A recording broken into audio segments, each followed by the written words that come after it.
hasta unos juegos y todo el mundo ahí. Eso era la alegría ahí en esa sala de observación. Parecía que nadie estuviera enfermo. Todo el mundo se quedó callado y se quedaron mirando. Y de pronto se transformó y empezaron: claro, estos hospitales públicos dejan morir a la gente. Este pobre cura que le ayuda a los demás, mire cómo lo están dejando aquí. Con razón este gobierno no sirve para nada. Pensaron ellos, porque política les encanta hacer tan enfermos.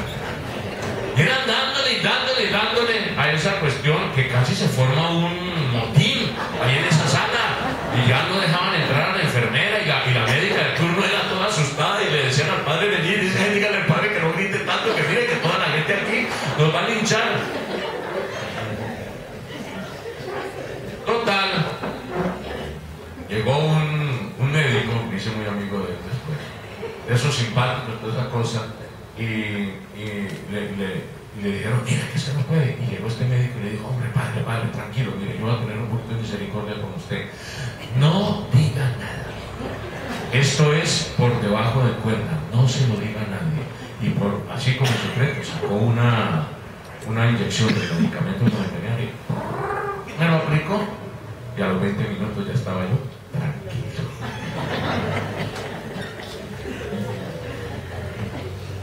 Hizo una cosa indebida, obviamente, pero en realidad el problema era que no llegaba a tiempo el médico. Ese era todo el problema, que no estaba muriendo del dolor por eso. Y yo dije: bueno, me funcionó. La visualización no me funcionó mucho, pero los alaridos sí. Y vino después la tranquilidad. Después me descubrieron que tenía piedras en la vesícula, me la sacaron inmediatamente, ya estoy bien. Pero en ese momento difícil, que también fue una experiencia para mí, yo vi que en los momentos de dolor y angustia uno quisiera tirar la toalla, pero es el momento en el que uno dice: no lo voy a hacer. Sé que esto va a pasar. Sigo adelante en el propósito. Uno puede decir: bueno, padre, eso puede ser, y si nunca llega a lo esperado, si te aferras a algo que no va a llegar y primero llega la muerte. Una vez me lo dijo uno: padre, pero si uno se muere antes de que llegue lo esperado, ¿qué ocurre? Dice: pues nada, ya también acabó todo, o sea que no hay que preocuparse. Si llega la muerte, pues se acaba todo. Entonces uno deja de sufrir. ¿Cuál es el problema?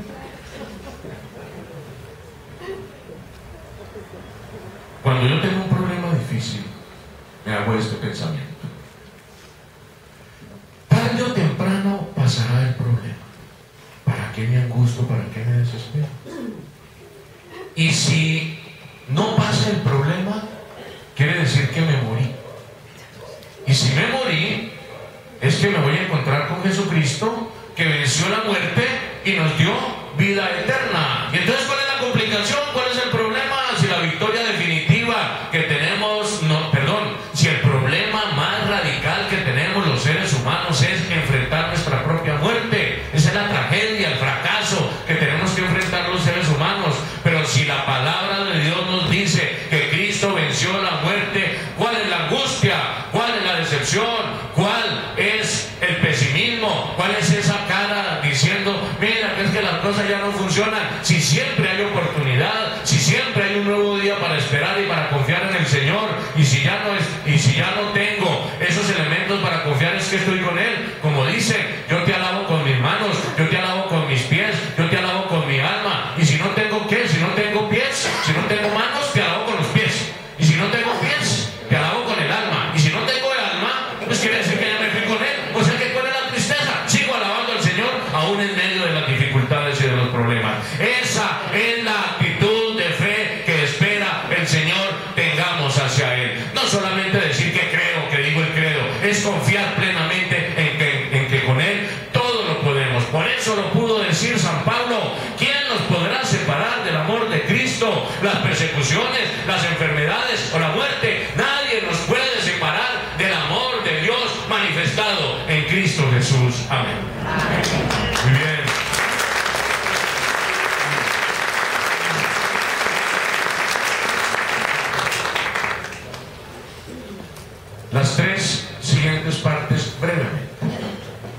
confesar la fe.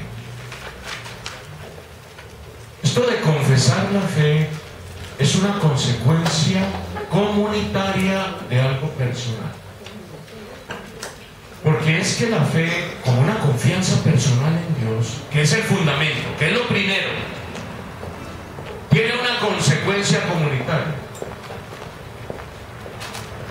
A veces yo puedo hacer una fe a mi medida, a mis gustos, cuando Dios se me revela y en esa revelación Él manifiesta los secretos de este mundo, de este universo, de mi vida y de lo que significa la historia de los seres humanos.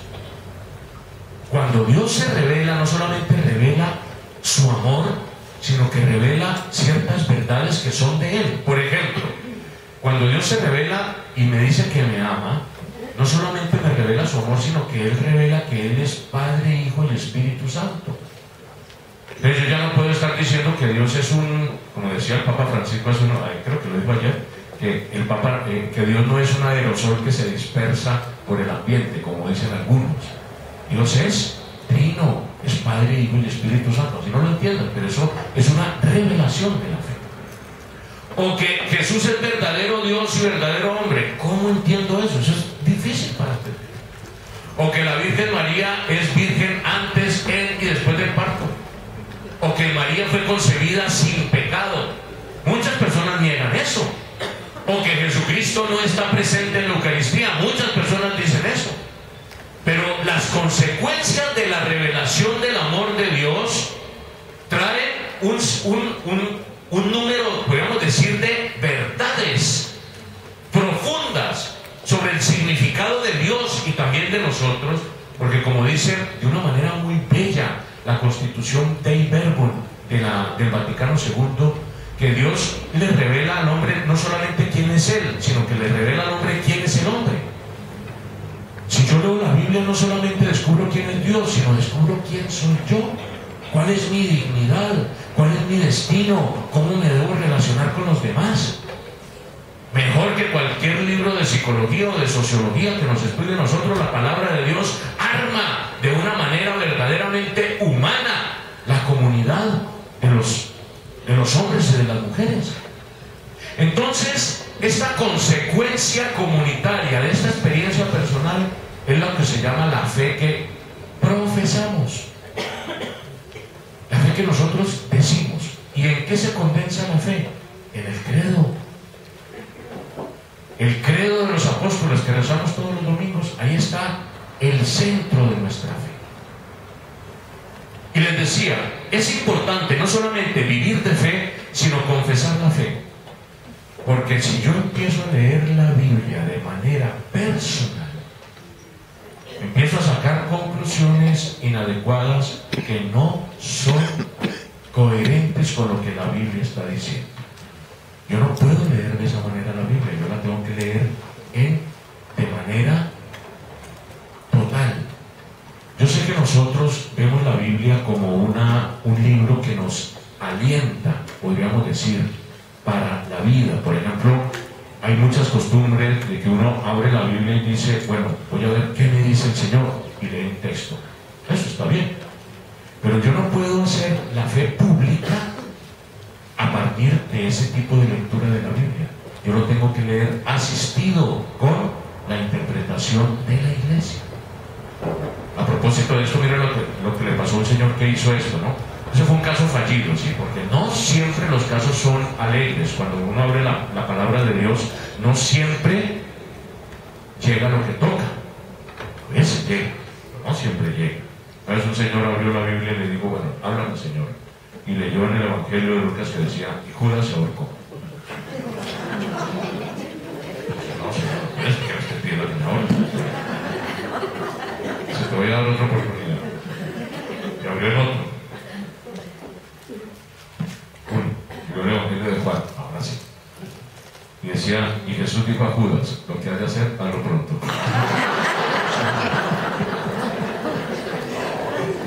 Bueno, déjenme, es un chiste.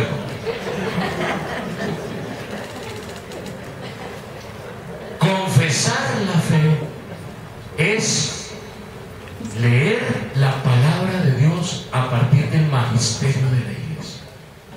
Eso es bien importante, hermanos.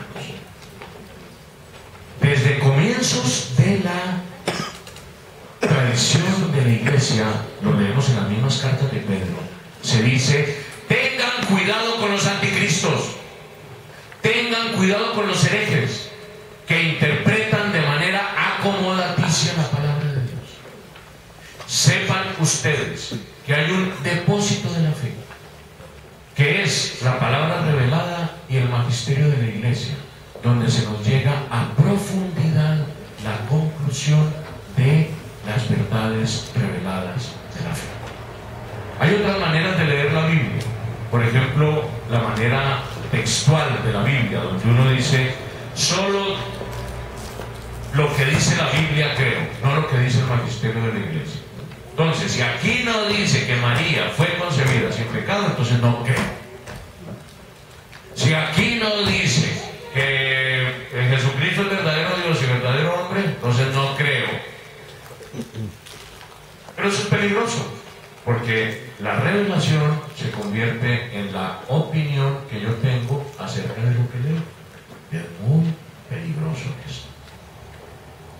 Lo bonito de la Iglesia Católica es que hemos conservado la unidad. Una sola iglesia, con una doctrina unificada. En otras latitudes, de otras percepciones del cristianismo, cuando un pastor se pelea con otro, arma su iglesia y hace su interpretación. ¿Cuántas denominaciones de cristianismo hay en Estados Unidos? Más de 36,000. ¿Cuántas iglesias católicas hay? ¿Por qué? Porque confesamos una sola fe. Yo soy bastante curioso, cosas de estudios y cosas. Entonces me he puesto a mirar por qué los hermanos cristianos no comparten ciertos elementos que compartimos en la Iglesia Católica. He llegado a la plena convicción de que si yo no soy católico, si yo no pertenezco a la Iglesia Católica, entonces no perteneceré a ninguna otra versión del cristianismo. He descubierto que en la Iglesia Católica, que podemos tener muchas deficiencias, muchos problemas de evangelización, muchos problemas aún de problemas morales, lo que sea, pero si una cosa tenemos bueno es que la doctrina, las consecuencias doctrinales de la revelación de la palabra de Dios, la manera más bella y más profunda como se ha interpretado es en la Iglesia Católica. Todos estos fundamentos de la fe, los dogmas, las normas, las leyes tienen un fundamento bello, lindo, que llevan 2000 años de reflexión. Eso no es una idea de cualquier persona, es necesario tenerlas en cuenta. Por lo tanto, estamos invitados a dos cosas: a leer el catecismo de la Iglesia Católica, a tenerlo allí. Si no lo leemos de principio a fin, por lo menos tener una versión y estar. Que no entiendo bien lo del purgatorio, vaya al catecismo, lo entenderás. Que no entiendo bien lo de las dogmas marianos, ve allí y lo entenderás. Porque el catecismo de la Iglesia Católica es una recopilación de todas las verdades de nuestra fe. Tercero, celebrar la fe. Una palabrita para esto. La fe no solamente la tenemos como una experiencia personal, sino la tenemos solo como una confesión de verdades, sino también la tenemos como una celebración de la vida. Y la celebración de la fe es fundamentalmente la liturgia de la iglesia. Una liturgia muy bella, muy elegante, muy alegre. A mí me da mucha alegría ver que cuando yo voy a misa un domingo en cualquier parte del mundo católico, estoy viendo la misma palabra de Dios. Estoy celebrando los mismos ritos con los que me identifico. Una vez hubo un debate de dos grandes pensadores. Uno se llamaba Umberto Eco, un filósofo lingüista italiano muy famoso, y otro el cardenal Carlo Maria Martini, que murió precisamente el año pasado, cardenal de Milán, qué? Arzobispo de Milán y rector del Instituto Bíblico de Roma. Y en una de esas discusiones, este filósofo le decía al cardenal: es que la iglesia anda defendiendo una montonera de ideas que ya no se defienden, está muy atrasada, parece un partido político, defendiendo cosas que las personas en las que ya no creen. Entonces el cardenal le dijo: mire, me da mucha pena, señor Humberto Eco, pero es que la iglesia no está para defender ideas. Así defiende ideas, pero su función principal no es esa. Él dijo: la iglesia existe para celebrar una presencia. ¿Qué es celebrar la fe? Es saber que Cristo está vivo y que cada 8 días voy, el primer día de la semana, a celebrar esa vida, a celebrar ese poder.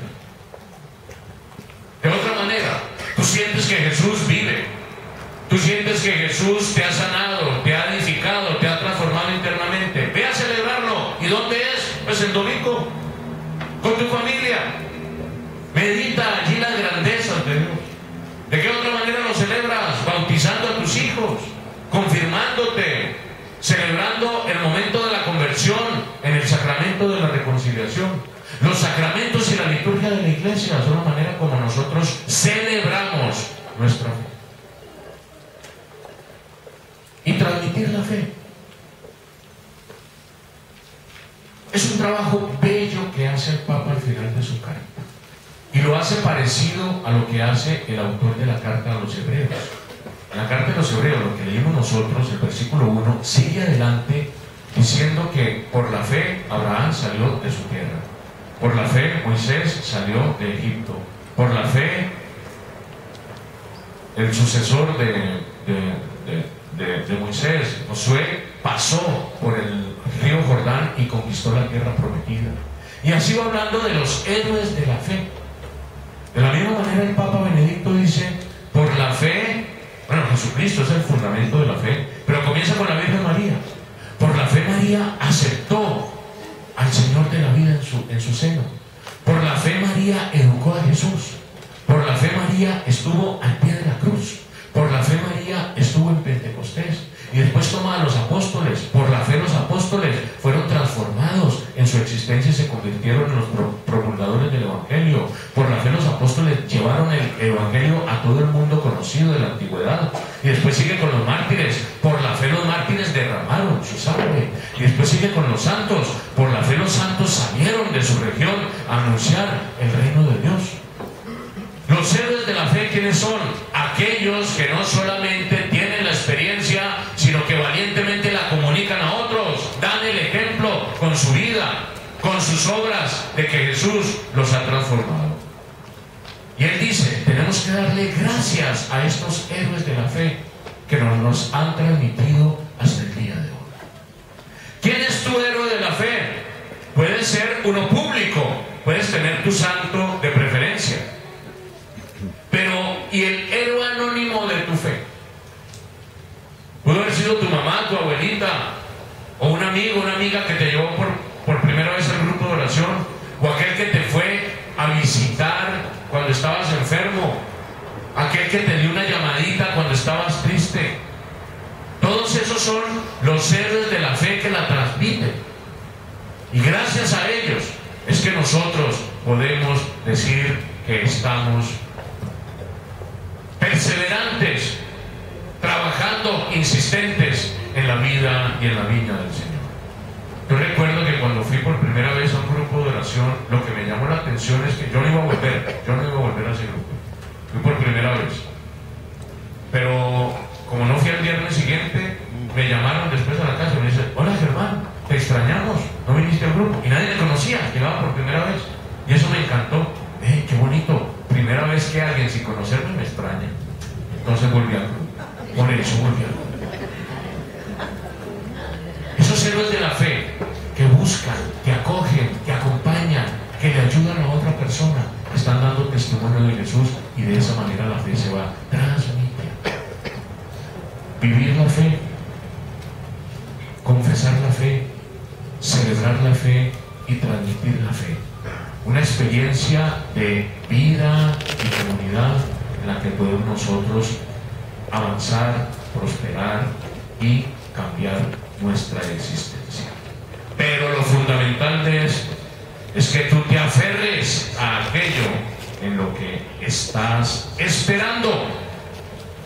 Y sobre todo, si lo que esperas es en las promesas de Jesús, pues ve en este camino de fe, derrota tus gigantes, sigue adelante en el camino, no desfallezcas y verás que contemplarás la gloria del Señor. Amén.